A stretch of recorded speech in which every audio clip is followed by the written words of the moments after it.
नमस्कार, आप सभी का ज्योग्राफी वाला में स्वागत है।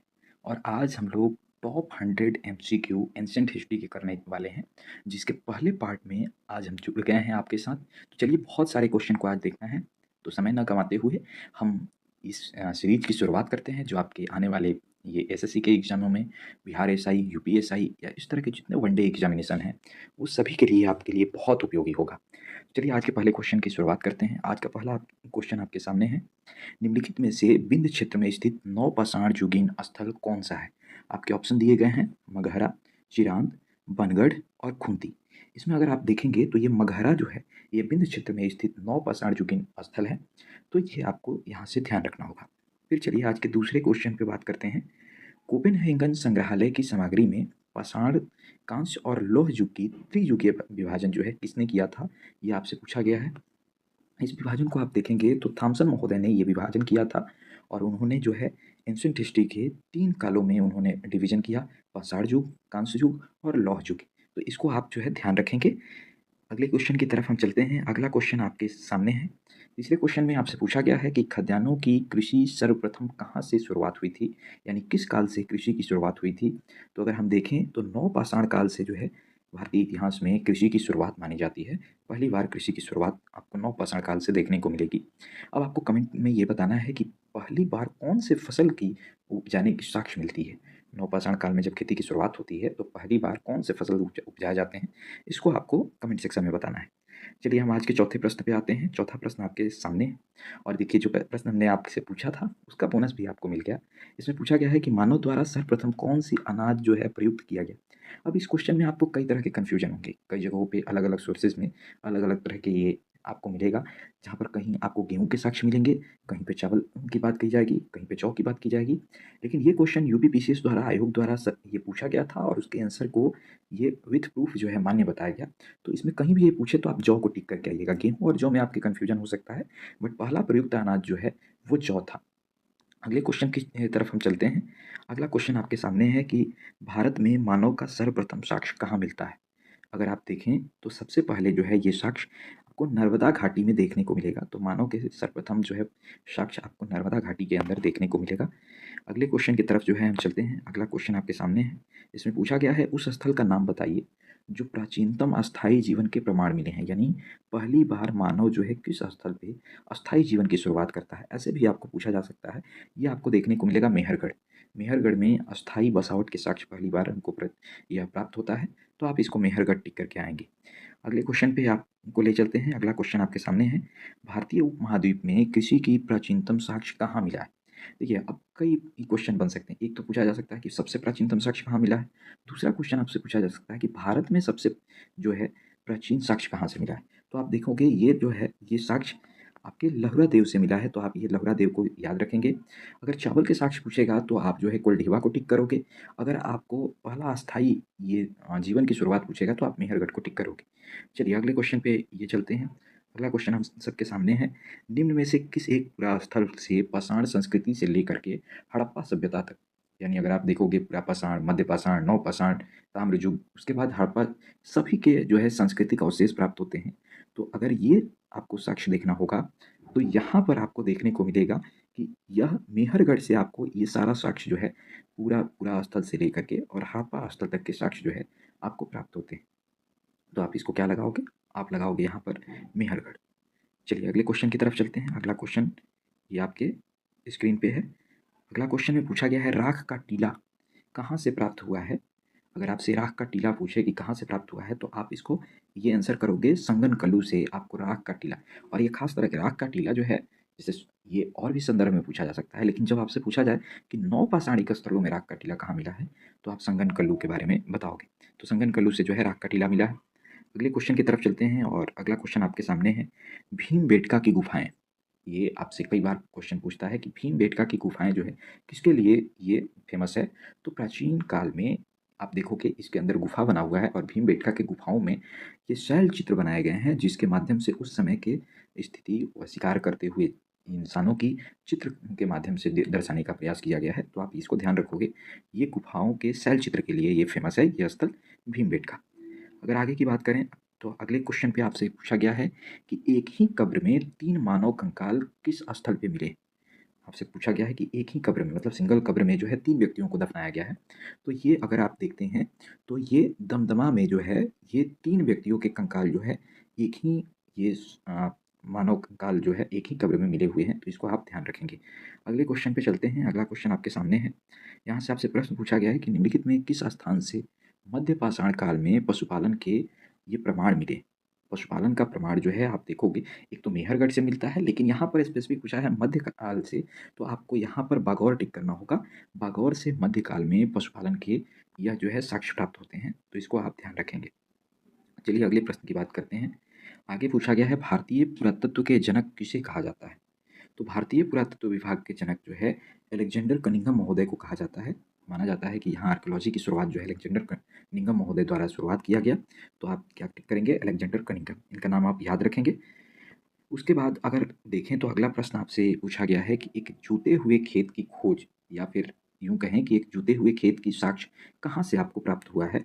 तो आप जब अगर ये प्रश्न पूछेगा तो आप जूते हुए खेत का साक्ष्य के लिए जो है कालीबंगन से आप जो है टिक करेंगे। ये कालीबंगन जो है राजस्थान के अंदर देखने को मिलेगा, घग्गर नदी के किनारे, और इसका अर्थ होता है काली चूड़ियाँ। इसका अर्थ होता है काली चूड़ियाँ।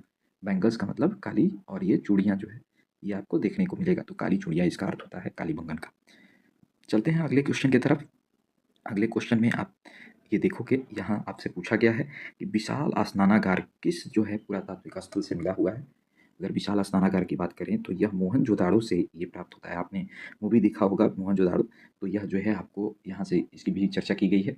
इसमें यह जो है 11 किलोमीटर लग जो है लंबा, 11.88 किलोमीटर लंबा, फिर उसके बाद आप देखोगे लगभग जो है 7 मीटर चौड़ा, और यह जो है 2.5 पौने 3 मीटर जो है गहराई की ये स्नानागार बनाया गया है, जिसकी आप देखोगे उत्तर और दक्षिण की तरफ से जो है ये यहाँ पर ये सीढ़ियाँ बनी हुई थी, और इसमें धार्मिक अनुष्ठानों के समय जो है यहाँ पर लोग स्नान किया करते थे। तो इसको जो है आपको ध्यान रखना है, ये प्राप्त होता है मोहनजोदाड़ो से।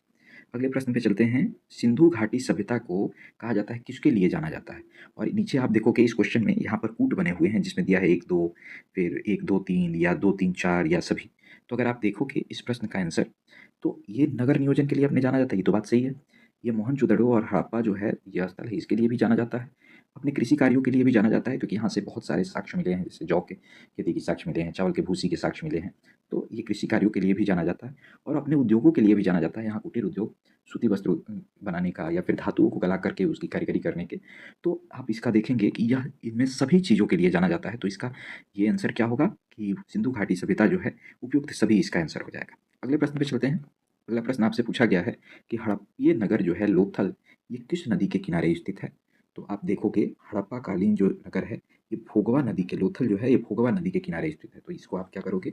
इसका आंसर हो जाएगा सी, भोगवा नदी के किनारे जो है ये स्थित है। चलिए अगले प्रश्न की तरफ चलते हैं। अगला प्रश्न आपसे पूछा गया है कि भारत में सबसे बड़ा जो है हड़प्पा कालीन स्थल कौन था?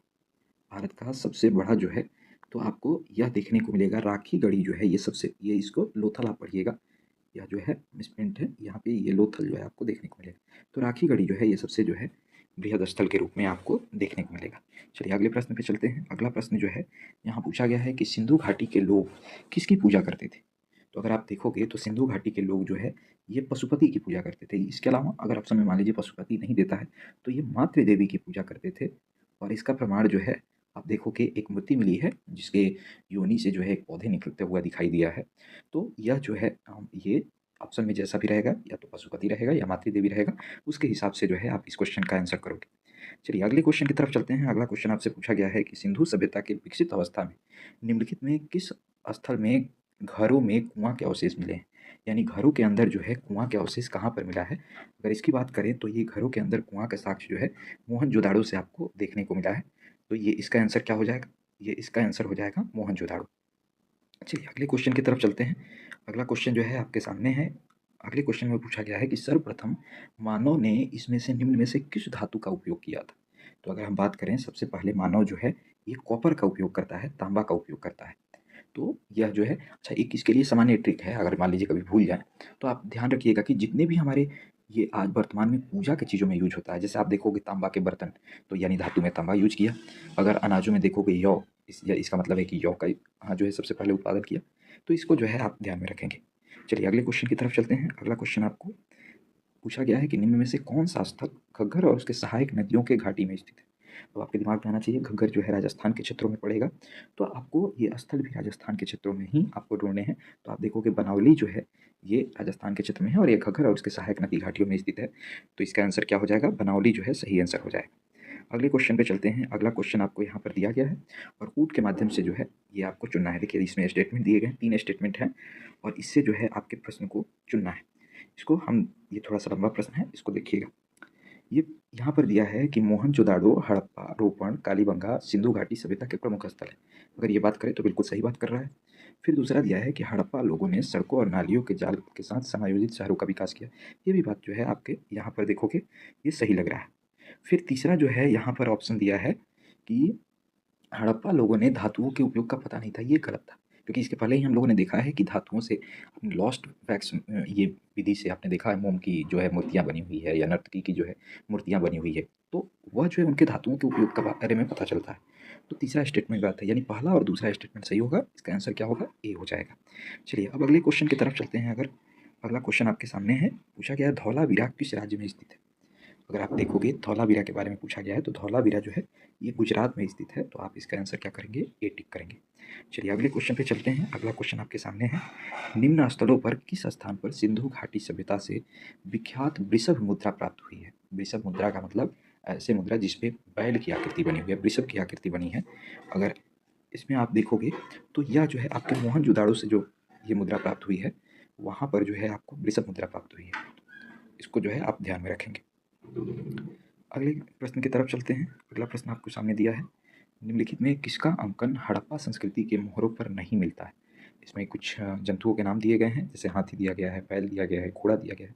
तो अगर आप देखोगे तो घोड़ा का यह जो है केवल ये एक जगह से हड्डी के साक्ष्य मिलता है, लेकिन कहीं भी इसके उपयोग के बारे में पता नहीं चलता है और ना ही किसी मोहरे पर जो है इसकी आकृति है। तो इस कारण से इसका आंसर क्या हो जाएगा? इसका आंसर जो है घोड़ा हो जाएगा। चलिए आगे चलते हैं अगले प्रश्न की तरफ। अगला प्रश्न आपको देखने को मिलेगा, किस पशु के अवशेष सिंधु घाटी से प्राप्त नहीं हुए? अब देखिए इस प्रश्न में आपको अवशेष पूछा है, तो यहाँ आप कंफ्यूज होंगे घोड़े के बारे में, लेकिन घोड़ा का अवशेष मिलता है। तो इसका आंसर क्या हो जाएगा? गाय का अवशेष जो है सिंधु घाटी से नहीं मिलता है। तो अगर ये प्रश्न कभी पूछे तो आप क्या करेंगे? गाय को टिक करेंगे। चलिए आगे चलते हैं। अगले क्वेश्चन की तरफ जो है आपसे पूछा गया है कि मृणमटिका पर उत्कीर्ण सिंह युक्त देवता की कृति ये जो है वो कहाँ से प्राप्त हुई है? तो ये अगर आप देखेंगे कि ये कहाँ से सिंह युक्त जो है ये देवता की कृति प्राप्त हुई है, तो यह जो है आपको कालीबंगा से यह जो है सिंह युक्त देवता की कृति मिली है, यह मृणमटिका पे। तो इसको आप क्या करेंगे? कालीबंगा को टिक करेंगे। चलिए उसके बाद जो है अगले क्वेश्चन की तरफ चलते हैं। अगला क्वेश्चन आपके सामने है। क्वेश्चन में पूछा गया है, कौन सा हड़प्पाई नगर 3 भागों में विभक्त था? आप ज़्यादातर देखेंगे जितने ये हड़प्पा के नगर थे, ये 2 भागों में ये विभक्त थे। एक जो है निचला भाग होता था और एक जो है ऊपरी भाग जो है जिसको हम किला के रूप में देखते हैं, ये 2 आपको देखने को मिलता था। लेकिन अगर आप एकमात्र शहर हड़प्पा के अंदर देखेंगे धौलावीरा के बारे में, तो ये धौलावीरा जो है 3 भागों में यहाँ पर डिवीज़न था। तो ये क्या होगा? धौलावीरा जो है आपका सही आंसर हो जाएगा। आगे चलते हैं अगले क्वेश्चन पे। आज के यूँ कहें कि आज के अंतिम क्वेश्चन की तरफ चलते हैं। इसमें पूछा गया है, किस हड़प्पा कालीन स्थल से हल का टेराकोटा प्राप्त होता है? यानी यह जो है मिट्टी का हल प्राप्त हुआ है, ऐसे भी आपसे क्वेश्चन पूछा जा सकता है। तो अगर आप देखेंगे तो बनावली से जो है मिट्टी के हल के साक्ष्य प्राप्त हुए। तो ये हमने आज अपने पार्ट 1 में 30 क्वेश्चन किया है एंशिएंट हिस्ट्री का। इस तरह के ये पार्ट 2 और पार्ट 3 में हम लोग जो है बाकी के क्वेश्चन को कवर करेंगे और पूरे एंशिएंट हिस्ट्री के टॉप मोस्ट 100 जो इंपॉर्टेंट क्वेश्चन हैं, जो विभिन्न एग्जामों में आपको देखने को मिलते हैं, हम लोग कर लेंगे। तो इस तरह के इन्फॉर्मेटिव वीडियो के लिए आप ये इस चैनल को सब्सक्राइब कर लीजिए और नेक्स्ट सीरीज़ में आप जिस भी एग्ज़ाम की तैयारी कर रहे हों, आप उसको ज़रूर बताइएगा ताकि आपके लिए बेहतर कंटेंट प्रोवाइड कर दिया जाए। तो आप चैनल को सब्सक्राइब करें, अपने दोस्तों में शेयर करें। आज के लिए बस इतना ही, फिर मिलते हैं अगले लेक्चर में। तब तक के लिए आप सभी को धन्यवाद। Thank you. Bye bye.